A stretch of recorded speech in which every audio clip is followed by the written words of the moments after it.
tumeka. Lakini usibali kutumia ovyo. Amen. Anajigia maisha ya kitu chake bora. Usibali kutumia ovyo. Amen. Anajigia maisha ya maana umetengwa. Amungu na neema. Kitije mienda. Ambia mwenzako usibali kutumia ovyo. Ndio notinge. Amen. Anajigia maisha ya kitu. Maana umetengwa na una neema. Habari na kitije mienda. Sababu ndio ninaposema hivyo. Wamama kama tuwae wakati kwa hizo sometimes. Hata sisi wazee wakati mwingine. Hapo ile tumekuwa bila labani. Huwa tunaambiwa tusikule nyumbani bila mtoto. Kwa yana hiyo rudi. Unapotoka pale lazima bwana mheshimiwa. Unapata lazima kwa sana ni amenunua masahani. Naito. Anakuja kukuweka pale. Kwa hiyo mesa. Na pale hizi zitaenda mesa ya nje. Kwa hiyo ndio tabari. Hizi zitaenda ndani ya wageni. Kwa wageni pata ni za wageni. Umesikia? Pata ni ya wageni. Najui mgeni huyu ni nani. Lakini kwa hiyo kama waendeka basi. Lakini amechukua kuweka kabati. Kwenye kabati hii. Imewekwa rangi. Kwa rangi. Inawekwa kifuli. Hapo kwa ndio ndio kama kitanga. Na hizi vikombe ambazo zimewekwa kama sio sawa. Tafuta sana. Nje kila mtu anazitumia.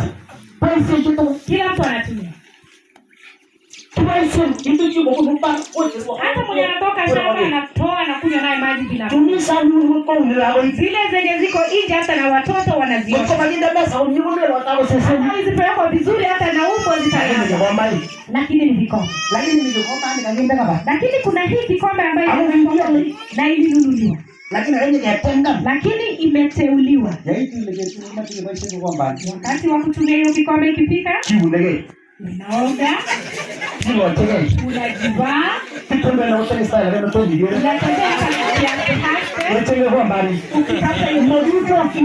kikombe hiyo inaweza na meza ambayo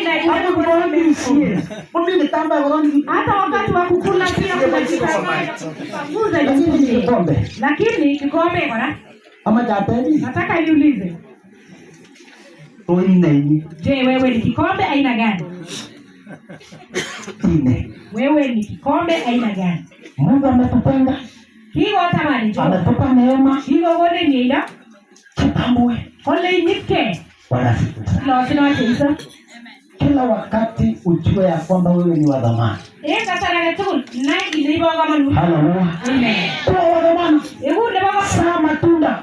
Ale ile wewe. Katika jina la Yesu. Ngani wacha hizo. Ukiwa kwako wote matunda hiyo ni tamu. Mungu borge wewe. Haleluya. Amen. Wacha matunda yaonekane.